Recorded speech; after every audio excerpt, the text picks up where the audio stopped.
Delighted to say I'm joined by, I'd say it's fair to say that the hero of 2013, Domhnall O'Donovan, because there'd have been, if we're honest, no All Ireland without it. But we won't talk about that just yet. I'm sure it'll gravitate towards that eventually. But first of all, you're living over in America, and the president over there has instructed you to drink some bleach. So, have you got the Domestos out just yet? Yeah, I have it, but I'm not using it for that purpose. I'm following closely to some of his recommendations, but not really taking them all. I think we actually, I think his press conferences have become a bit of a comedy affair, really. And I don't know, it's kind of crazy how so much of the public here and is so polarized with how they view the president and their politics, and depending on who you talk to, they're one extreme or the other. But yeah, it's quite alarming, some of the stuff that he suggests, and coming from a background where I went to college. I know a lot of smart people, and they'd never recommend. And I have a few doctor friends as well, and they're probably fairly astonished at hearing some of these things that are. I suppose he's not really recommending it, but he's suggesting it. Oh, why couldn't we do this? Why couldn't we do that? Just there's obvious reasons why you can't, because they're toxic. Yeah, it's not the But yeah, greatest thing. it's a funny place to be in right now, and sometimes we turn on a bit of Fox News for a bit of entertainment, because it's not really news, like so. Absolutely, and I mean, of course, we're joking about it. Of course, things are very serious at the moment. So, can you, like, you're in Madison, Wisconsin, and in Ireland, we get the sense that, in relative terms, the numbers are way, way higher in America. Obviously, the population is many multiples of it. Does it feel like things are far, far worse there, or what's it like for you there at the moment?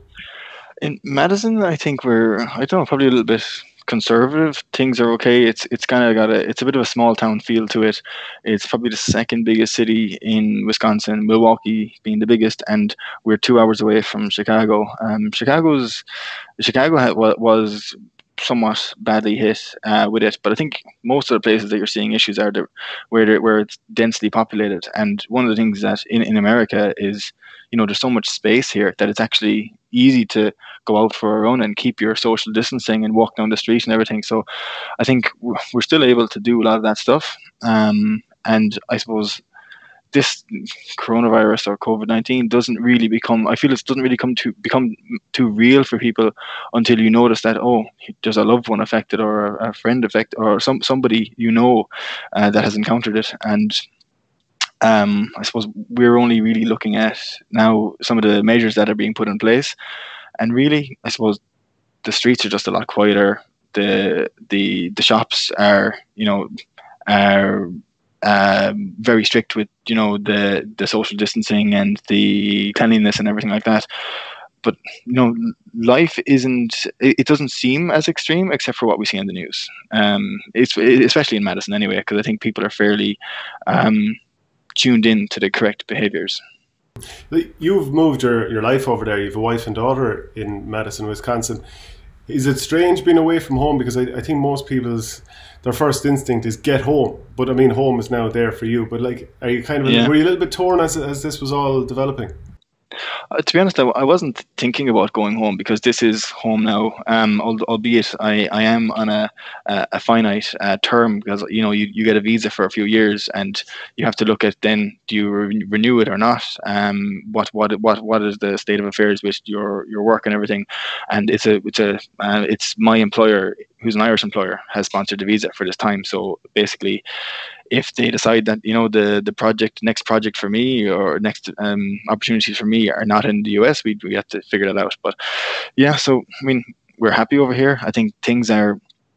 I didn't quite have the medical qualifications to return home and go on the front line, like seen a lot of people doing on Twitter. But it's I suppose this is home now, and I really enjoy the community we're part of. My wife is happy, daughter's happy, and like staying in contact with people has never been easier. So, except for the time difference, so we're even more so than what we were. We're starting to take advantage of the I've started to notice that people are starting to make more time for each other now. Whereas I might have done a WhatsApp call or something with the family, you know, once every few weeks, and now it's weekly. So it's actually quite good in that regard. That I'm seeing them quite a bit more than I would have without this, because everyone is making the time to spend time with family from a distance. And at what point did you move over to America? I'm over here just over a year, so I'm here about a year and a week. So it's been it's actually gone really really quickly. We've been home a couple of times for weddings and for Christmas and stuff, but it's when you're working, you don't really feel the weeks going by, and we've been playing a bit of hurling over here, so you don't really get too homesick and everything, and you got the bit of the GAA go. And one of the things that I loved actually was seeing there's some live Clare GAA broadcasts of club championships that are going live out on YouTube, which are brilliant too. Which I mean, I wouldn't have even seen those matches if I was back in Ireland. So it's fantastic to see those. So yeah, I mean, and there's a very good community in Madison, and probably one of the reasons we considered coming here was, I suppose, a lot of our friends. I have a few work colleagues that would have moved here, and before I moved here, they kind of carefully vetted the area and found a very good, strong GAA scene.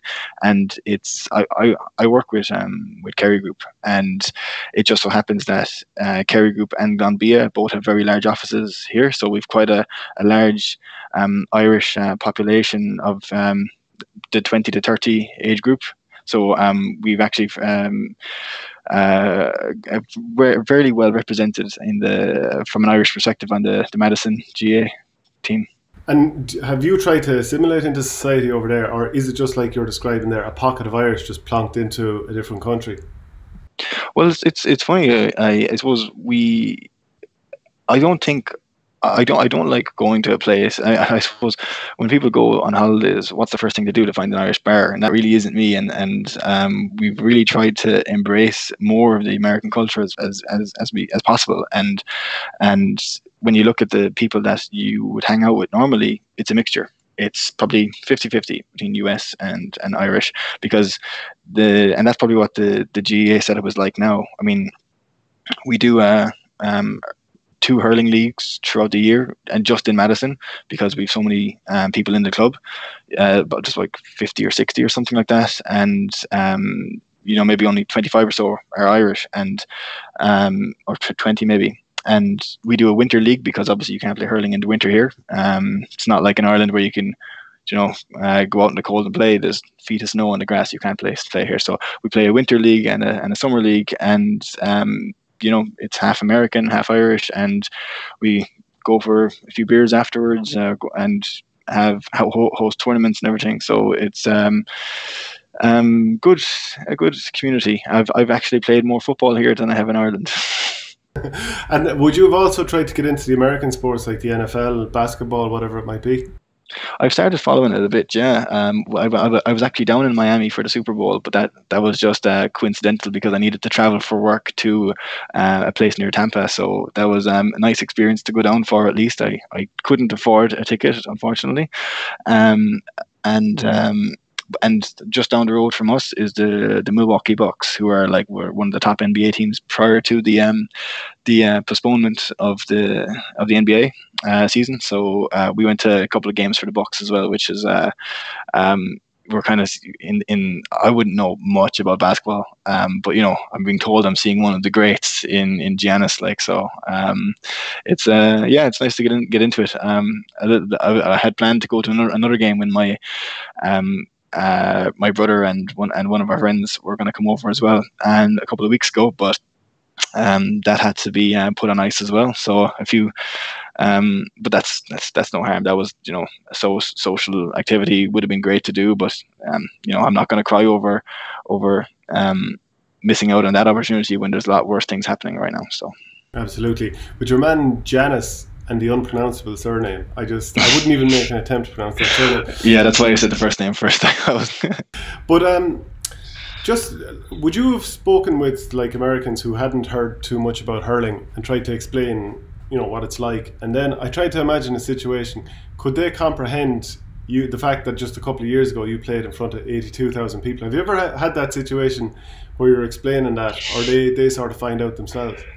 I don't really publicize it too much, so I find it quite funny. The first day I turned up to a training in Madison. I wasn't training. I just turned up because I think I might have been injured or something, and they said, "Oh, would you stand in goals if you can?" And I go, "Sure, yeah, no bother." And we were playing on a soccer pitch because like one of the biggest issues here is the infrastructure, that you don't have a pitch big enough to play hurling.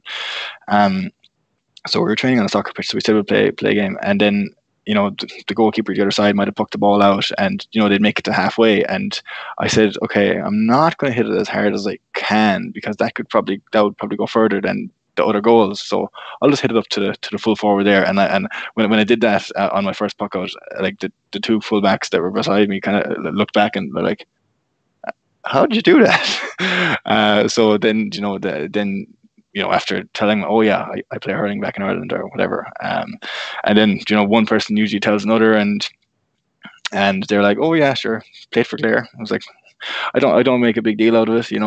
That was then, this is now. So it's nice to be reminded of some of the glory days, but I think there's like I think it's really nice, the GA scene out here. Like, it doesn't matter who you are, like, and like we were even playing hurling with the lads here. We've started to get really, we were getting really, our leagues internally in Madison are really competitive themselves. So like you can be put on anyone from 1 week to the next, and there is a nice competitive element to it. Like, so it's enjoyable. I spoke with one of your old teammates with Clare before I spoke with you, just to get a flavour of a few questions that I might ask you. And one of the things he actually, and you can guess who was the person who teed me up here, but he made 2 points. One was that you went to a rugby school in Munchins, and the other one was to ask you, why do you hold the hurley wrong? Obviously, you have the cross facing the other way. So do you want to field those questions? Yeah, the rugby school, that's an interesting one as well. I mean, I think what came down to my dad suggesting going to the school, because my brother had gone there previously. My 2 brothers had gone there, and I think they thought the school was great in terms of from an education perspective, and probably that was the most important thing to us. I did actually flirt with the idea of transferring to Flannans, and Flannans were massive back then. I know that they'd had a bit of a dip, and then they've come back fairly good recently as well. But yeah, we were thinking about that. But then when it boiled down to it, we were like, you're not going to go there for 1 year. Are you going to do the leave insert there?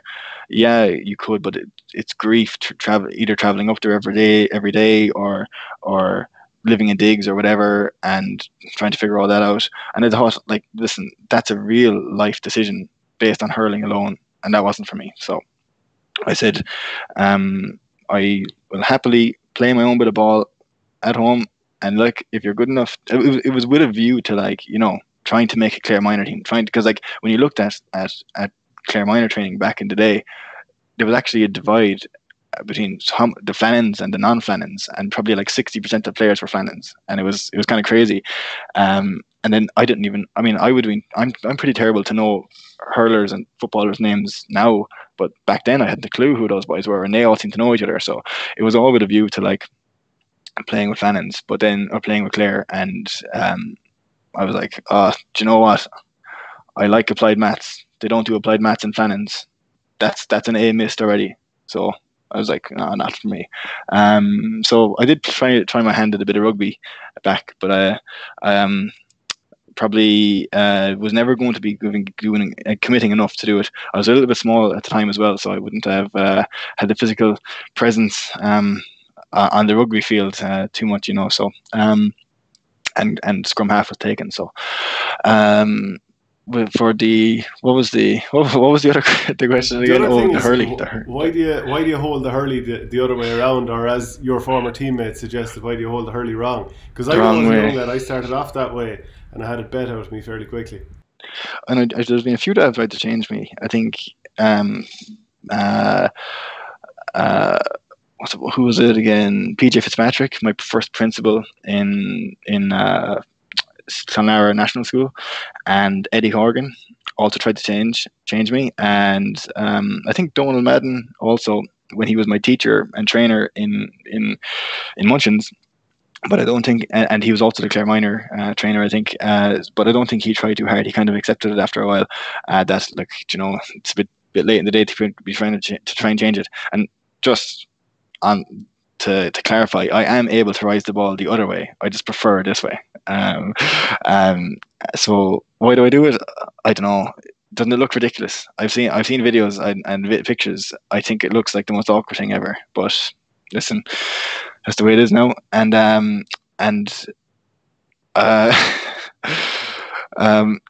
it's effective. It's effective. It's effective. It's effective. I suppose probably it made most sense because my stronger side was always my left hand side, and I always felt like, well, it's easier to get the hurley to the right position. You're not twisting it so much to get it to strike off your left hand side, because I've been in both sides ended up being the same anyway. But it was always my left was my strongest when I was, let's say, 10 years old, 12 years old, or whatever. But probably even more unusual as well, which you might not notice, is how awkwardly I might hold the hurley. So we turn it in, and you might know that I don't have a hurley here with me, but the way when you're soloing with the ball and the hurley, you're supposed to like put your thumb like that, solo like that.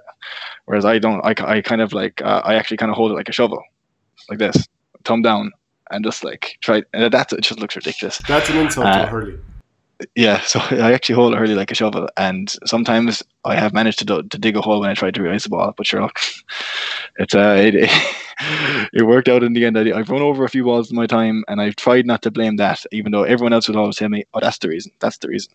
Everyone's always a genius, So you had some crop coming through with Clonlara, didn't you? And obviously you did with Clare minors and under 21s, and you won that under 21 All Ireland in 2009.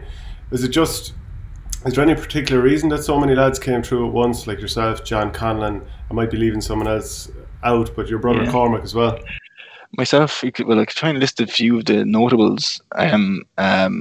Myself, Cormac, John Conlon, Nicky O'Connell, Dara Conan would have all been around thereabouts within a 2-year window. And there were a lot of other good players as well. We just happened to be the ones in that age group that made it to minor 21 senior, but there was a lot of other, and I don't know, I think it was just a genuine interest ever since primary school, and we had that same group of players would have won a national the national schools in Clare at the age of 12, and would have won the Fela at 14, and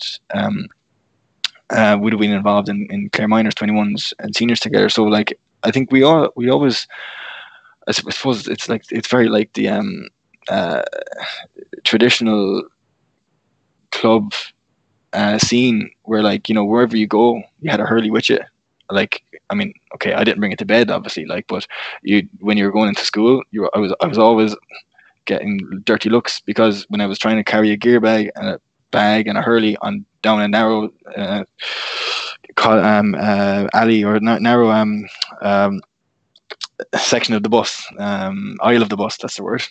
I was always whacking it off people by accident, so but you just, and every time you had a break in school, you had the ball and you were hitting it off the wall, so we all had a genuine interest, and we're constantly just playing, and we loved it. So I think that's half of it. If you really like what you're doing, hurling isn't a chore, and we really loved it. It was our thing to do, Well, then what are your memories of the 2009 All Ireland? Because 4 years before you had your last second heroics against Cork, your brother Cormac scored the winner against Kilkenny, didn't he?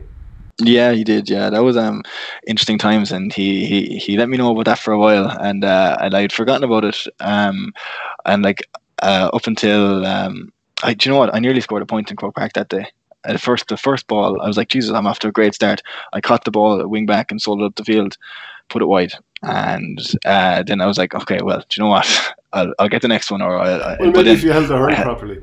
Yeah, maybe, but I had a bad day that day. I just didn't get on much ball. I was marking John Mulhall actually, and I think Kilkenny had a lot of bad misses that day. they did, and they really missed the opportunities. That's one of my strongest memories of it. We were a very good team. We missed a lot of chances, but they missed a good few too. And it was very low scoring, if I remember. It was like 13-12 or something. 15, really 14. low scoring. Yeah. And they recently, actually at Christmas, my brother and a few of the Crusheen lads, Kieran O'Doherty and Keane Dillon, organised a kind of a get together for like a 10-year reunion for it, which is actually great to see all those fellas, because you wouldn't see those guys ever.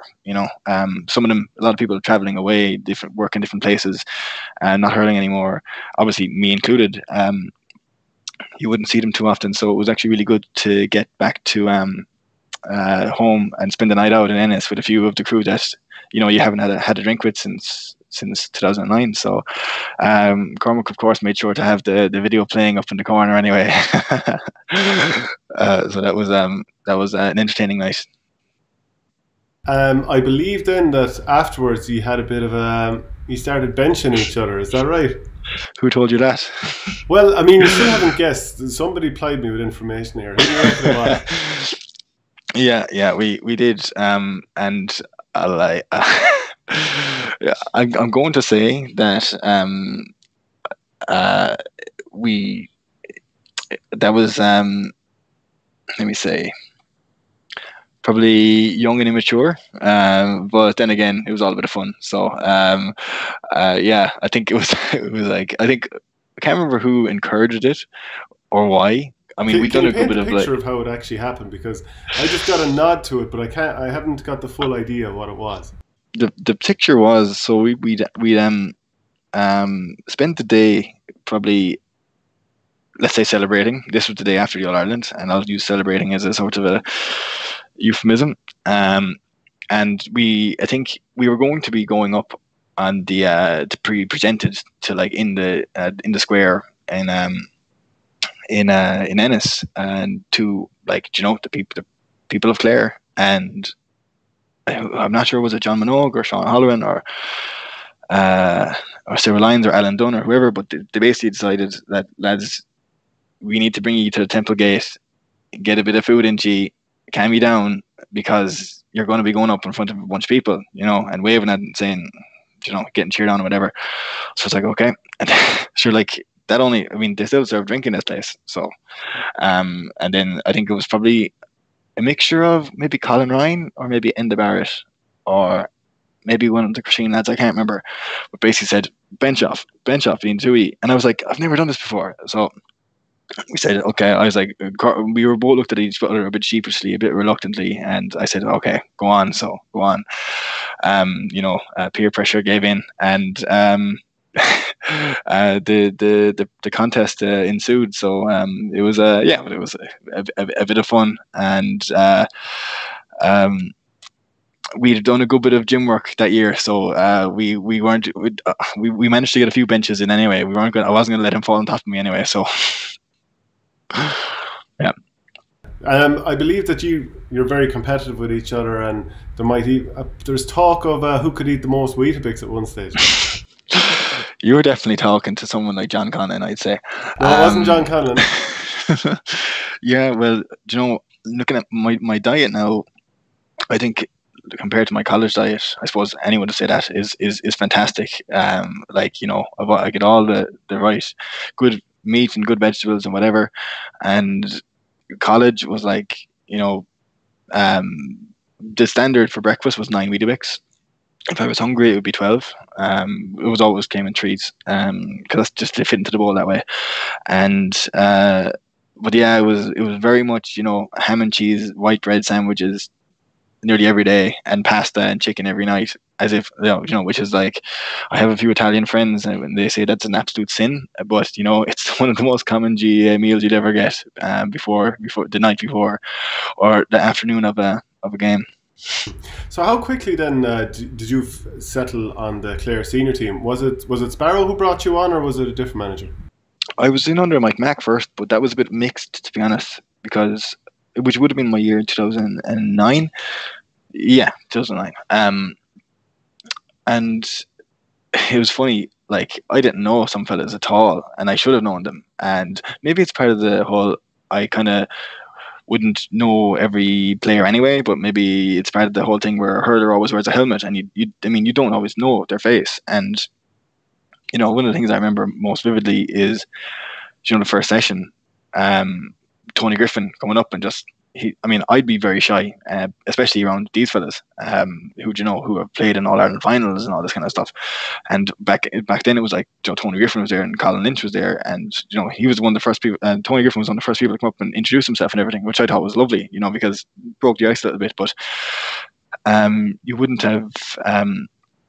But I didn't really feel massively part of it then, because back then it was very much a divide of, oh well, Donald, you can go off to your 21s training there, we don't really need you. But then it was like in the Barrett, oh, you come to the senior training, we need you at the senior. So I always felt like I was on the very much extended panel, not only there to kind of help out in training or whatever. But then it was under Sparrow, and I didn't really play that year at all either. Maybe was it Water Crystal or something like that, I don't know. But under Sparrow, I probably got my first start with Clare then. And funnily enough, I had come off a kind of a decent enough campaign of playing Fitzgibbon Cup, where I played midfield, and I loved it. And with Sparrow, I can't remember what year it was, but I ended up starting in midfield for Clare, and probably people don't even remember that, but started midfield for Clare against Dublin in the qualifiers. Not the qualifier, the qualifiers. That was the one at Croke Park, wasn't it? Yeah, I looked it up and I saw that you were midfielder. Right? Yeah. We got a bit of a clip in that day. But anyway, I think after I got on a couple of balls, went okay, and then after about 10 minutes, I think Paddy Vaughan got injured, and I went back cornerback. Nicky O'Connell came on midfield, and that's when the cornerback career really started. And I stayed there, and I didn't like it. I didn't like it. But did you ever like it at all over the course of your career at all? I don't know if anyone's truly honest with themselves. I'm not sure if they ever really like cornerback. To be honest with you, I never. To be honest with you, my favorite place was always wing back, and maybe it reflects in the style of play, because I always tried to play the ball, be as honest as you can, beat your man to it and everything like that. I never had too much trickery in me, and it's like the cornerback can be multiple different types of players, but the most common one is the stopper. The person that basically you're just there to stop this fella hurling, which was always no fun. So I always played cornerback like a wing back, and I think most times you'd kind of profit from it and it would go okay, but I have got absolutely skinned a few times by being too kind of naive, by running out for a ball. And you know what? Sometimes the cute corner forward will remain behind and you'll win the ball, burst out, brilliant, look great. But then other times you run out over the ball, and then your man's in for a goal. So it's a bit of a risky game to play. Yeah, you kind of live and die by the sword with that. Can I ask you then? 3 years later, you win an All Ireland, it feels like you need to live and breathe hurling to actually get to the stage of winning that All Ireland. Are you the sort of person who thought about hurling all the time? Because even when you're saying, I didn't know this player's name, I didn't know that player's name, kind of feels like maybe when you were away from the training field, and I could be wrong, that you kind of just left hurling be and didn't think about it again until you came back to the next session. I suppose I thought about it a lot at a personal level, and I know my own individual performance level, and maybe looking at try to understand who you'd be marking next and what you should try and do or improve on, or what you did wrongly in the last game. But you know what? If you were to try and put me as an analyst now on a RTE panel now, I'd probably struggle, because I'd probably be referring to the players by their numbers, some of them. But it's I tried not to let it bother me too much, but because there's a lot of other things in life to try and figure out, and but hurling, I suppose, is I did think about it a lot, and it did bother me sometimes when I put in a bad performance, and that's when I really thought about it a lot. But when things were kind of good, I wouldn't have dwelled on things too much. But yeah, I have an awful habit of letting a bad performance get to me. Yeah, and like, how long are we talking about it staying with you? We're talking days, hours, minutes. Um, Depends. It depends. Like, there's still some games I think back about that I like. I wish I did something differently. There's other ones that you just live with, and like if you made a mistake, look, you try and learn from it. It's like the whole win or learn thing. And but there's sometimes some days I just think that Jesus, I should have been better prepared. I try always to say that yeah, I'd made every step to be as good as I could be, but probably towards the latter end of my career, I was probably juggling a bit of a bit of work, a bit of travel, a bit of travel with work, and hurling, and probably didn't do myself justice. I probably wasn't as physically prepared as I should have been. I probably dedicated a lot more of my life to hurling in the years of 2009 to 2013, 2014. But then after that, it was probably difficult to maintain the same level of commitment, and that I feared that actually showed, and didn't which I suppose I lament a little bit. But that's you do try, and it's very difficult for sometimes a player just to step away at the peak. It's great. I mean, if you can get the perfect send off and all that, but like you kind of keep wanting to come back for more, and you love doing what you're doing, but then when you start realizing that you're not putting in the performances that you feel you're able to do or able to give or should be giving, then it can become a little bit frustrating. So at the end of 2011, I think he took a bad beating by Galway in the qualifiers. Davy Fitzgerald comes in at that point. Where did you feel you were going at that point, and did you see the appointment as a positive, or yeah, how were you looking at it?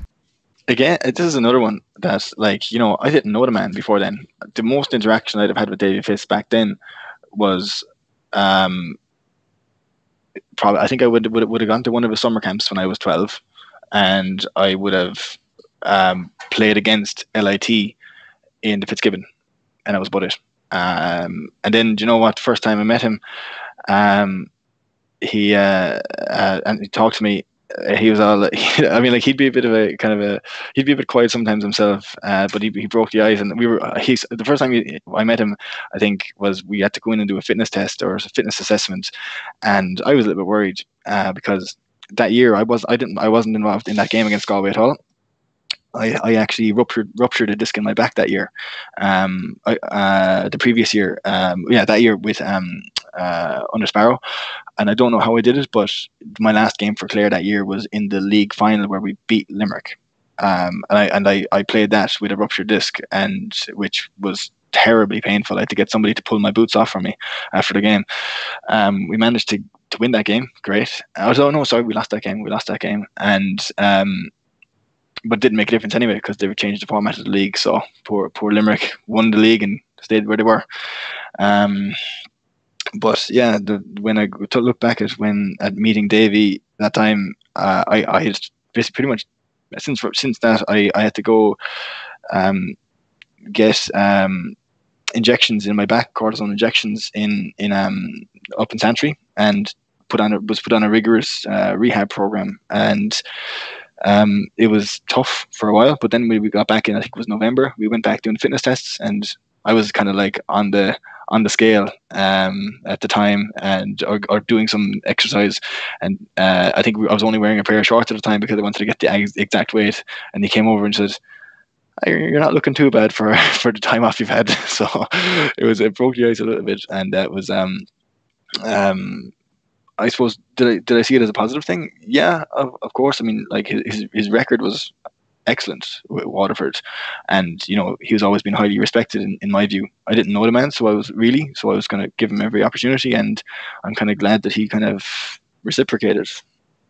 And was he? Would you, when you were a young lad, were you in awe of Davy, Brian Lohan, Anthony Daly, all these different guys that were on that 95 and 97 team? Did you follow that very closely?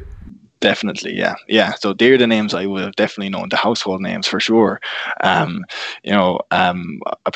Sean McMahon was the one that you'd idolise most, and I suppose for obvious reasons, as being an excellent player, fantastic leader and everything, and being also a defender. being a back, and that was where I was where I kind of got learned my trade, in defence. And you just looked at him. I suppose Brian Lohan was always so inspirational too. But no, I never liked the idea of the full back line. So it was basically, it's that thing like, what player do you see yourself being? And it was kind of half what position you're in at the moment and who's the best in that position right now, and it was him. Davy, I thought he was amazing, unreal. Like, probably the most memorable stuff for some of the some of the saves he would have made. But the penalties as well, I always thought that was outstanding. The way and he, jump up, punching the air, running back, sprinting back the field. I don't think I ever saw him run as fast as when he had to sprint back to goal after taking the penalty. Like, so, yeah. I mean, those memories are very vivid, and those names, I'd like to think. Well, I know it's not true, but you'd love if the 2013 names would be as memorable as those. But I don't feel like they were. The 95 ones are the most memorable household names, I think. So then, if we can jump forward to 2013, Davy has a year under his belt. Did that first year? Do you feel that he was making progress, or did you feel like you were still a good bit away? Because the idea of an All Ireland couldn't have been in your heads realistically, was it? No, I think like every year. I mean, if you look at 2013, the first game we won the first round of the Munster against Waterford, I think, and it was a bad performance. It wasn't great. Like, I think we won by a few points in the end, but like, I remember we gave away like sloppy goals, and it was a dour game. I was there thinking two unimpressive teams, if I'm honest.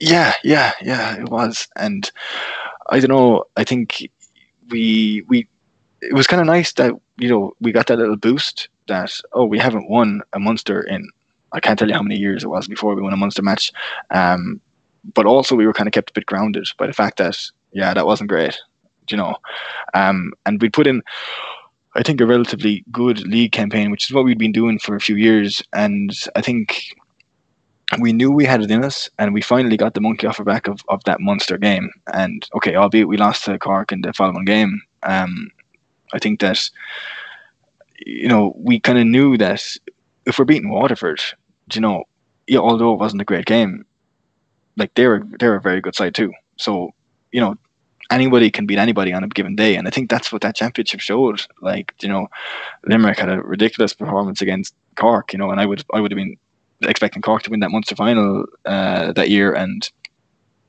Cork beating Kilkenny as well, and there was a lot of big teams falling, so the cards fell, and as they did, and we put in some pretty decent performances after that. I think we probably needed that little bit of a confidence boost that we got in the qualifier route, rather than getting it's probably a bit difficult for the likes of Limerick that, what's your reward for winning your Munster? A massive break, and no, you lose probably a bit of freshness in a lack of games, Because there's all this talk after he lost to Cork, and then I think the route after that was he played Laois, Wexford, and then you played Galway. But this talk of a famous summit at Davies House and a cup of tea and biscuits, what's your memory of that, and how much of a difference did that make? I wasn't there. I wasn't Why? there. I was in Dublin. I was like, it was a Tuesday after the Cork game, and we'd lost by what, 8 or 9 or something like that, or it was 7 points, 8 points, something like that. It was not a good performance, and it could have been more, And what's my memory of it? I remember calling Davy. Maybe I texted him, I can't remember, but basically said, "Do I need to come down for this? It's a meeting, and just a meeting." And it was, I was making big efforts to drive down from Dublin to Ennis through M50 traffic for each train, for as many trains as I could.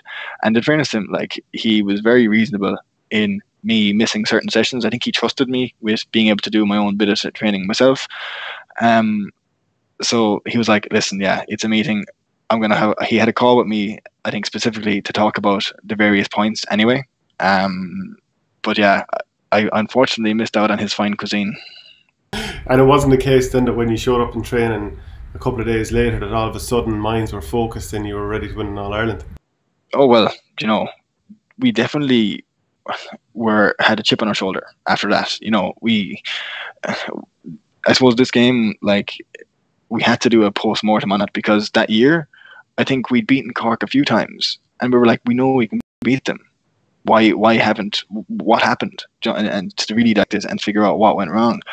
Was it complacency or what was it? Because they kind of bullied us a bit in that game, but throughout the league, I think we beat them in the Waterford Crystal and beat them in the league twice that year. So it was, if I remember correctly, I could be wrong. You might have to check those. You might have to fact check me there. But I remember we probably the fact that we had beaten them a few times probably led to a bit of complacency, which, do you know what, is an absolute sin in a Munster Championship. You shouldn't ever be complacent You beat when you're them in playing a that Munster relegation Championship. playoff actually in the league. I just checked it there as you were talking. Yeah. So, you try. Yeah, you remember the good ones. Yeah, like, it's probably hard to pinpoint exactly what things were like back then, but we could have easily crept into a space of doubting ourselves, but we didn't, and we knew that there was still more in us, and that wasn't the end of our season. Thankfully, it wasn't the end of our season, but we knew that that was not a true reflection of of the players we are. Because the Laois game you didn't have too much trouble with.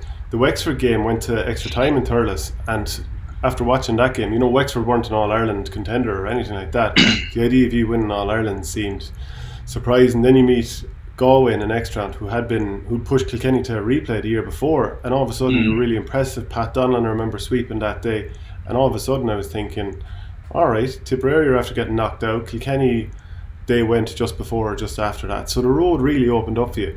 But what I'm wondering is, who are the leaders in the dressing room? What's the likes of Davy saying to you? Like, when is your mindset changing?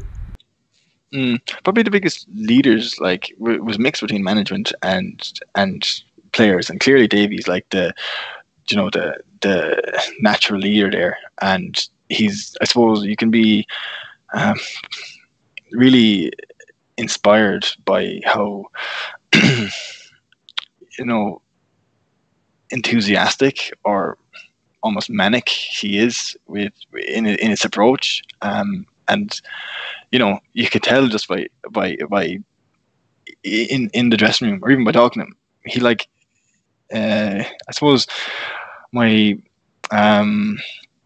he just hates losing, and he probably doesn't like, especially hates losing to particular teams, and he really kind of probably instills that in you as well, from in the dressing room. And, like, who do I remember some of the leaders as players? Like, clearly Pat Donlan, but one of them was, but probably Fergal Lynch as well. And he wasn't starting most games, but he was a real inspirational kind of person. Like, he was, like, living and dying for this stuff and just loved championship hurling. And, like, I think most of the time, we weren't trying to worry about the grandeur of the occasion, but more so relish the opportunity. Like, it's such a rare opportunity, and look how lucky you are. There's so many people that would love to be in your position, and I suppose that was the focus point. Go out there, you've only got like 70 minutes. Why go? It's a very short time. Why go waste that? Because once you beat Limerick, really good performance. It seemed like Limerick froze under the lights a little bit. First 10 or 15 minutes they left 1-5 of 1-6 behind them, and, like, he closed that game out really well. Coming into the All-Ireland, was there any part of you worried about not performing on the day? I don't know, did it just feel like everything was falling into place because you were playing great stuff?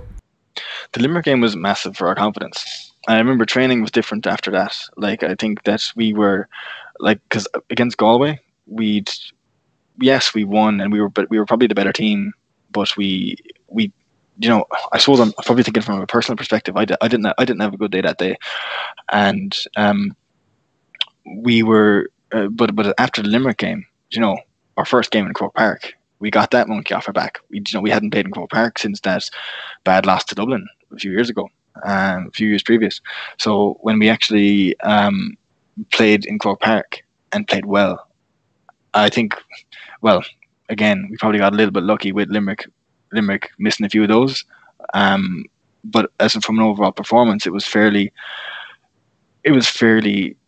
um, you know, fairly solid performance. Um, so like getting the into Cork Park was a big carrot for us, and performing there, made us feel at home in a way. That you just like love to. Why wouldn't you love playing there? And you, if you'd put in a bad performance there and struggled and everything, you'd be probably doubting yourself a little bit. But confidence was kind of high after that. And I remember just going to training. We had so many players that were like fit and ready to jump in, and the training matches were like as competitive as the championship matches that we were doing. It was like, I think every Sunday from then on we were probably doing a training match against ourselves, and it was hell of a letter, like you're fighting for your position here, and that's certainly how I felt. Because we actually had a fairly competitive backline at the time, and I really felt up against it to try and keep some people out of my position. Are you the sort of person who would have been nervous then leading into the All Ireland? Because you have a few weeks, you probably have bunting up everywhere. You can't walk, or well, I suppose you were up and down from Dublin, so maybe you could escape it all. Yeah, I escaped it all. Didn't notice it at all, really. I probably the only annoyance really for me was like trying to organize tickets for who before the game, and if I could have outsourced that, I would have. Because like fellas start asking you, but you know what, it was good in a way to not be around. I was only really dealing with the family and a few close friends for that kind of thing, and I wasn't, you weren't getting fellas on the street saying Joe, any chance of tickets or anything like that, and especially for an occasion that you're not used to being in. It's different for some of the Kilkenny or Tipperary players. It would be unusual if they went to an All Ireland final in a year. So they're probably well used to the scene and wouldn't be nervous. But I think that the nerves can they could have crept in, but thankfully, like, I walked to the shop in Dublin. Nobody would bat an eyelid. Nobody would talk to me about anything. They'd only ask me if I'm using cash or card to pay for this. So. But were you nervous at all, even the day of the match? And by the way, did you have to travel down to Clare to get the bus up with the panel, or did you just meet them somewhere in Dublin? No, I only ever didn't travel with them when I was let's say after the Limerick game, staying up in Dublin. Would have been madness to travel down and come back up just to go to work the following day. But no, for sure, I travelled with them on the morning of the game. And do you know what? That's one of the things that Davy actually really helped with, surprisingly. And this is probably really important, that you're controlling the controllables. Like, people hated the bus, absolutely hated the bus. So what did he do? He just brought us on the train. We sit up, walk around at your leisure, forget about where you are. Play a game of cards with the guys beside you. Whereas a bus, you're like cramped. It's like being on a Ryanair flight, and you can't. It's difficult for your legs to you cramp up a lot or whatever. Just so controlling the very simple things like that. It's a very small thing, but it makes a huge difference, I think, on the day. So like that's one thing he was very good for. So do you know what? Traveling wasn't too bad. And usually what I would do is, in fairness, my work were very reasonable at the time. I'd go down for training on a Thursday. I'd stay at work from home on a Friday, and then I'd just go up, and then I'd be with the Clare team for the weekend, and then travel up Sunday. So it wasn't too bad. I don't think it was the chore that everybody might have thought it was. I was probably more traveling down once a week and then staying for a few days and coming back up, and maybe getting closer to the championship, I might have come down twice a week. But it wasn't. When I look back at it now, it was a big commitment, but I wasn't. Do you know what? I'd have nearly gone. I think just staying in Dublin nearly kept me on the Clare panel maybe longer, because I'm not sure how I'd be able to go to training with the Clare team up in Ennis. And say I was working in Clonlara, I don't know if I'd be able to go to Ennis 5 or 6 times a week. Whereas when I was down when I was in Dublin, I was coming down twice a week. That was grand, and I do my own training then up above. Yeah, happy days. Did anything stand out in the lead up to the 2013 All Ireland, the drawing game? And by that, I even include in the dressing room. Is there anything that's very vivid to you? I probably not leading up to that game. One of the most vivid memories for me actually is the Limerick game. is in the lead up to that, and probably the aftermath, which was, I had a bad day against Galway. I did, and then one of the things we did training match midway through, halfway, somewhere between the quarterfinal and the semi-final, and I was playing cornerback. I can't remember who I was marking, probably Podge Collins or something like that, and Davy whipped me off and put in Shade Namori. And I was like, oh, fuck it. What'll I do? Thinking about this. And then, do you know what? Davy, thankfully, the week of the game, the Limerick game, he backed me and he put me in. But he really, that was the part that made me nervous there. He backed me for that game. And I played fairly well against Limerick, and I was really happy with that overall.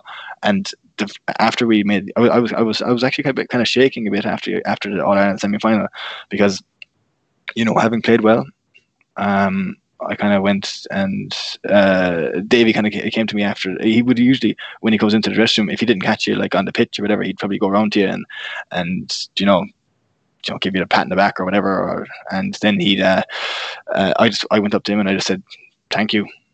Thanks for keeping the faith in me, because I knew that was me having, if I stay injury free, keep your place on the team, because he kept the faith in that day, and that day went well for me. So that was me effectively being able to hold on to the position for the All-Ireland final. So I knew that was like a special moment. That sounds huge. If we jump on to the 2013 drawn final, before we get all the way to the most important moment for you, certainly, and for the county, of course, there would have been no All Ireland without that point.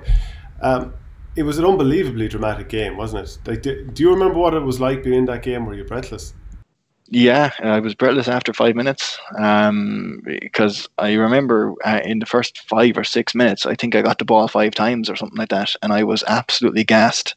And I was like, don't let them send another ball to my corner, because that's me nearly giving up a goal or a point or whatever, because I was absolutely wrecked with the amount of ball that was dropped into my corner. And to this day, I still think that Cork probably thought, oh yeah, we're going to exploit him. We'll put Lahan on him there and rinse him.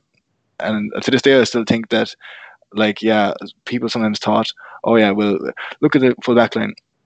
Domhnall O'Donovan, Dave McInerney, and Cian Dillon. Okay, no, well, yeah. Because I know this is what Davy did. Davy would have been looking at the team, not for Cork, but for any match, and looking at players in the team and saying, oh, who they're going to exploit. Who are we going to try and pump ball down to now and exploit? And I felt like, do you know what? The first 5 minutes, that's what was going through my head. I was like, oh my God, are they going to keep doing this? And thankfully, the first 5 minutes went really well. And then I didn't get much ball for a while, and I got a breather.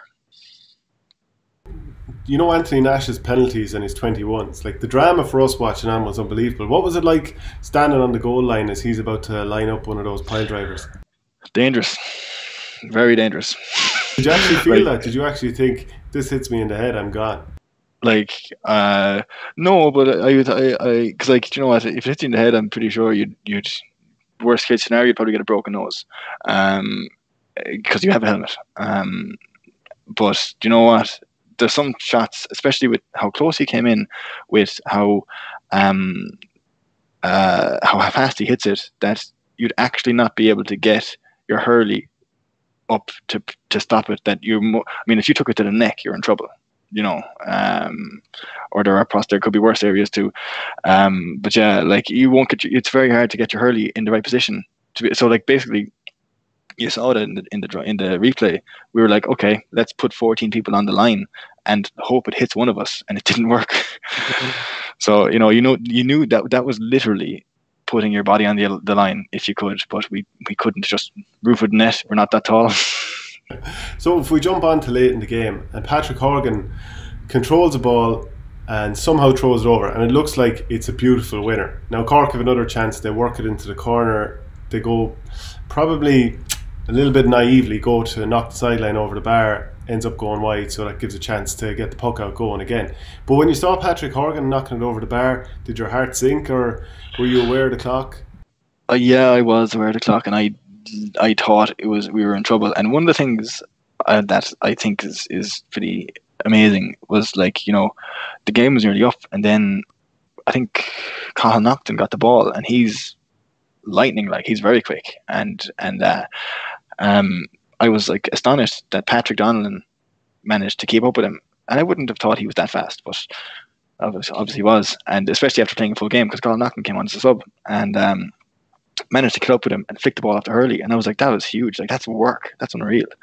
So like I was like, do you know what, this game isn't up yet. Like, I mean, I thought that when he got that ball that we were in trouble, because he'd have got away from Paddy, ball over the bar, and then we were in trouble.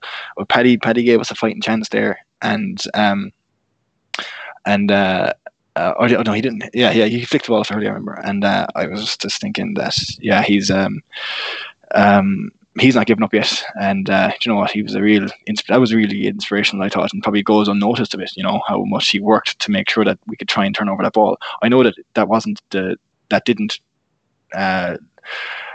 work out perfectly, but that I think that led to somebody dropping a ball short, which Pat Kelly ended up putting over the line. You know what I mean? But it was enough to disrupt Cork's advances. So I'm going to play you a little clip now, and just listen to it for a second, and then tell me what comes to mind, or what feelings come to mind. Is there an opportunity for Clare to win one last ball? The puck out is right down to the far side. Up they go for it. Domhnall O'Donovan, Patrick O'Connor still holding on into Nicky O'Connell. Nicky O'Connell trying to go through to Domhnall O'Donovan. Yes!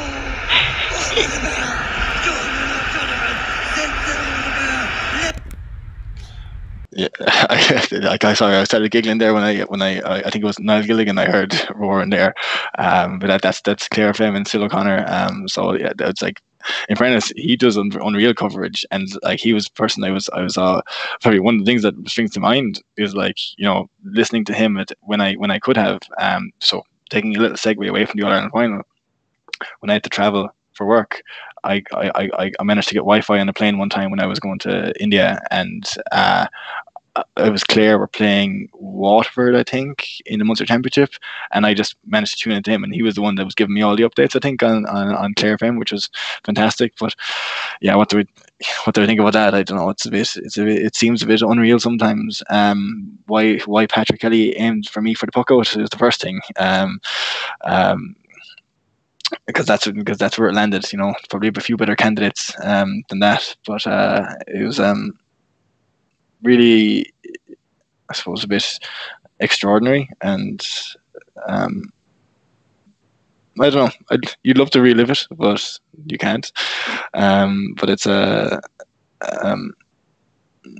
don't know, something you'll never really forget. And like, how. It wasn't me, it was like a few others that were like, that didn't give up as well. It was a whole team, because there was a few moments of play there where somebody had to get the ball and pop it off to, like, Pat O'Connor had to get the ball and give it to Nicky, and then Nicky gave it to me. It was fairly composed play from them, and it was still a big team effort. So probably teamwork is one of the ones that springs to mind there, and not giving up. But there's those of us that grow up with hoping to get that crucial score in All Ireland. What's it like lining up that shot, probably knowing absolutely everything hangs in the balance as you're about to strike this with your weird grip of a hurley? I was just hoping they hadn't moved the goals, because I didn't get a look at them. Did you actually not even get a chance to look up? No. The whole thing actually went so fast that I can't really remember that, because Nicky gave me the ball, but I was facing away from the goals when he gave it to me, and I had to turn over my shoulder and then hit it.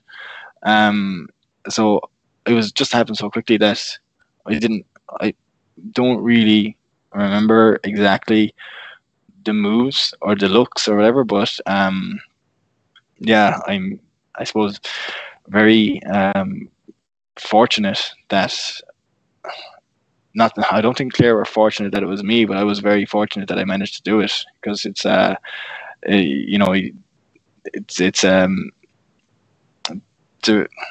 I think, to be honest, I think it probably had to be done, because like if another pass, I mean, Brian Gavin was ref, wasn't he?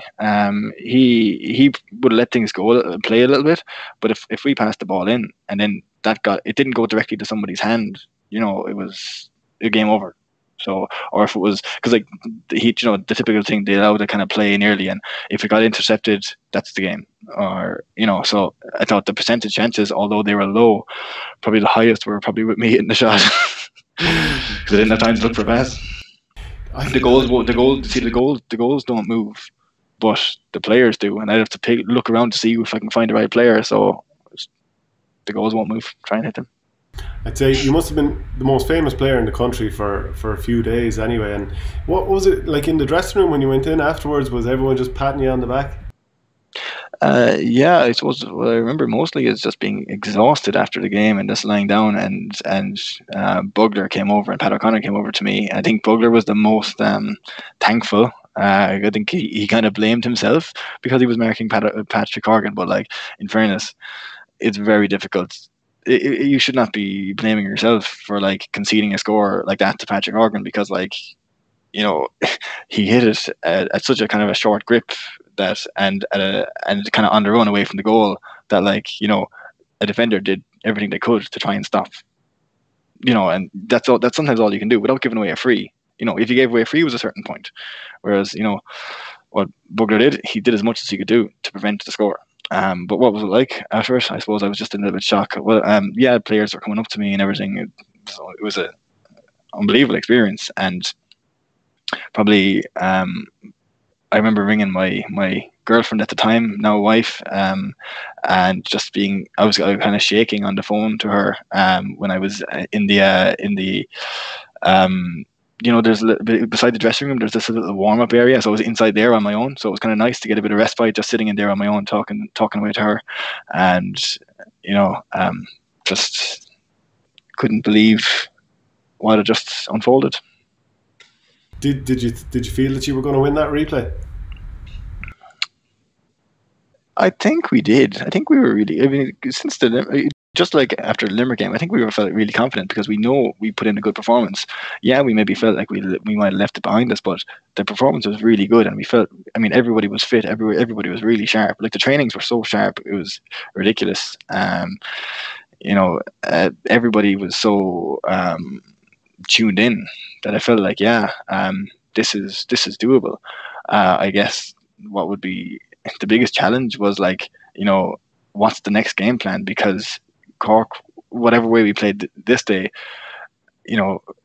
Cork, it really became a bit of a game of chess then about how will Cork react next, or how will they try and counteract what we did that time? You know what I mean? Because one thing about Davy is he was very tactically tuned in per game, and I suppose that's one thing I learned from him, that like we weren't really like the Kilkenny style of back in the day where they kind of had their one kind of game plan, and they were all such fantastic hurlers that they kind of often went out and won your own space, the whole traditional old fashioned type thing, whereas Davy tried to, sometimes it worked, sometimes it didn't, but always tried to interpret the opposition and figure out what's the best way we can position ourselves to beat them, be that with different personnel or different positioning.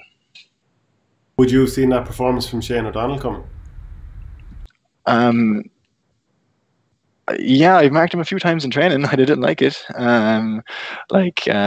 He's, I think he's a very, very good hurler. Like, I think one of the things that's a bit shocking is even just to look at him.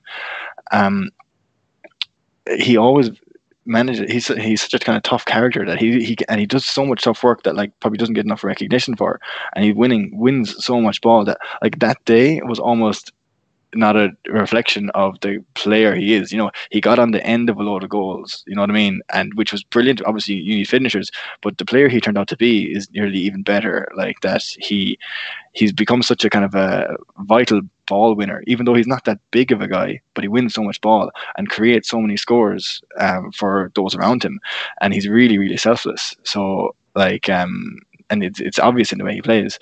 But yeah, I mean, everybody always knew how good he was, and and people probably forget that he was, a significant contributor earlier on in the year, in the other throughout the campaign. So I think people probably caught in the hop by not seeing him turn against. He probably didn't. I'm not sure that he played against Galway, but he didn't play against Limerick anyway.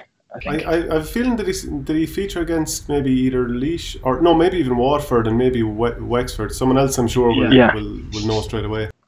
And I think he was Darragh had suffered with some injuries early on in the year, and that offered Shane the opportunity to get in and establish himself a little bit. And so he wasn't coming in totally cold as a debutant on an All-Ireland final.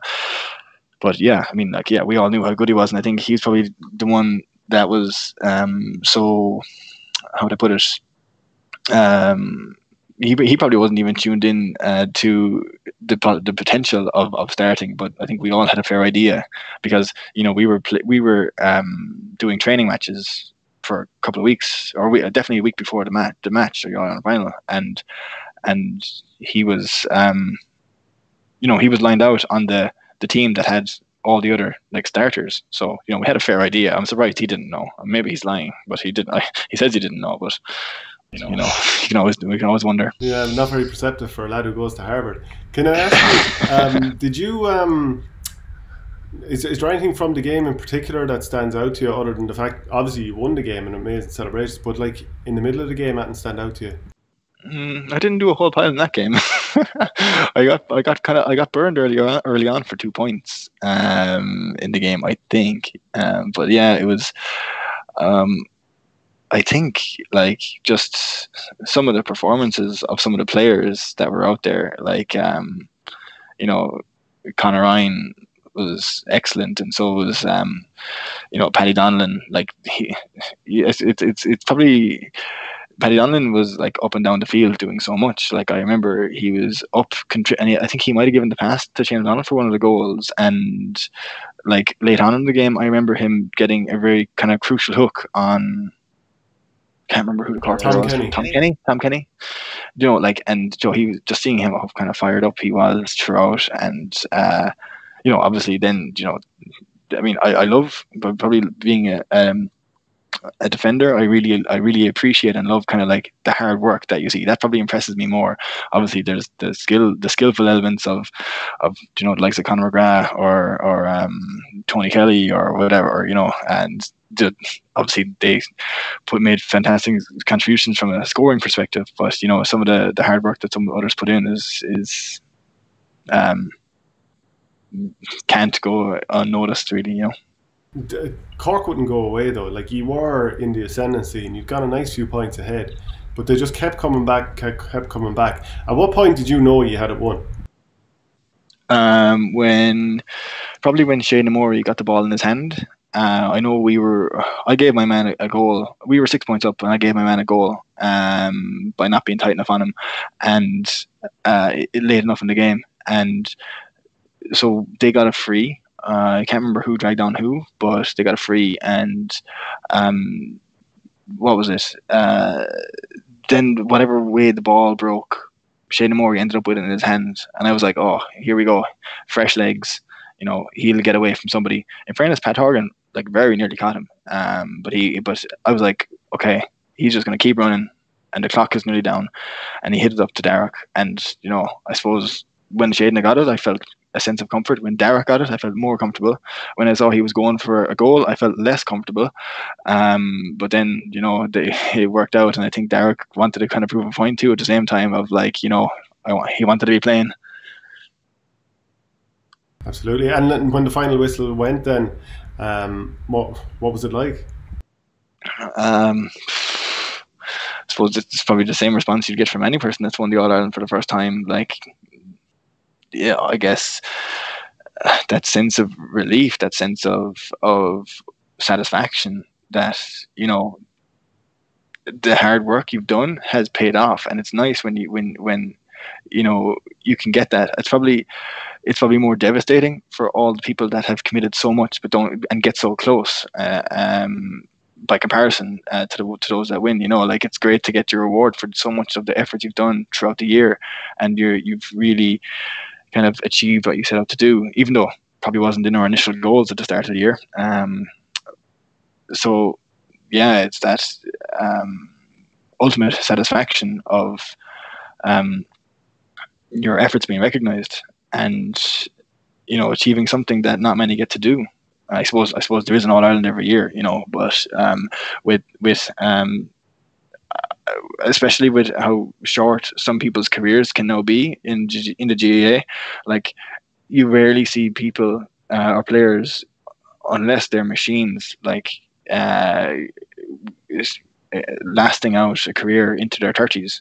And I know a few can and a few do, but most players, if you look at the average, probably the average time spent on a county panel, what was it, maybe 5 years or something like that? Something like that. I just a guess, but because it's so many college students now, and they have the same decisions that I had to make about what you're doing with your life, with your future, and it was like, wow, finally did it. What an amazing feeling.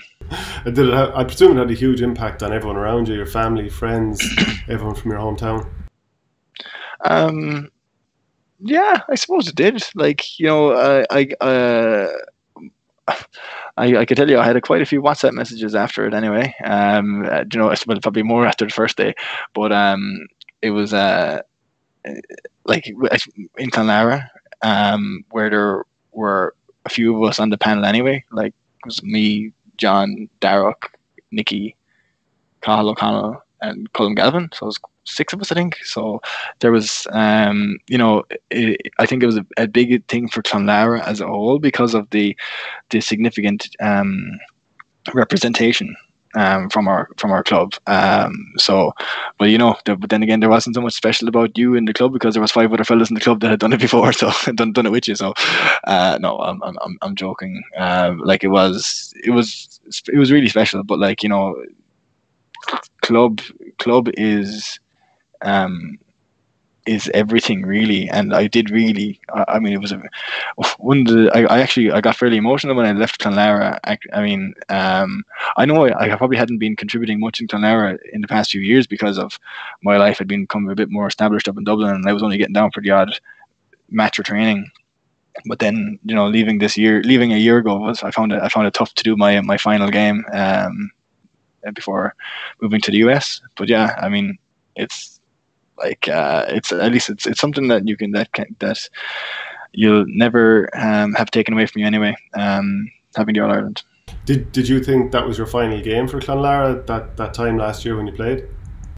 Oh yeah, I knew it. Yeah, I mean, do you know what? Well, if I happen to relocate back to Ireland, I don't know where I'll go. I could be in Dublin. Maybe I won't. So who knows? I mean, I'd say with a strong possibility it was the last game for Clonlara. But and I'm playing for a junior club out here. So if the opportunity comes, I might get a run out in junior for Clonlara whenever I get home. And then just final question to finish up. How much do you think of 2013 and how much do you miss, playing in front of 82,000, being in matches that the whole country is fixated by? You'd miss the games, but probably you'd miss the games when you see them when you're watching GAA go and you see like the hype around certain games. Obviously, that was more of a feeling I had last year than this year because you're not really seeing it this year. But like, I don't think about it really a huge amount. It's it's in the past and it's nice memories and so on. But I never really dwell on it too much. It's I probably get reminded of it occasionally when you're introduced to a new person and somebody says, "Oh, that's whatever." But it's I think I said this before in an interview. You can't dwell on things like that, and I like to be measured based on who I am now as opposed to what you've done in the past. And probably what's important for me is friends and family and having the good community out here in Madison. And sure, they don't really care the All Ireland you won back then doesn't make a difference to them. Like it's more like, how we get on in training or whatever else we get up to as a group, and that's and in work as well. Like, I mean, an All Ireland means nothing to you in work. So it's there's a lot more to life. It's great. It's fantastic, and I love the fact that we won it. But I won't be I won't be defined by it. Well, I'd say there's a lot of people in Clare that would probably disagree with you, and they'll never forget you for it. So, look, you've been very good with your time, Domhnall. I really appreciate you joining me. No worries. All right. Have a good evening. Have a good weekend, and stay safe, as everybody's saying.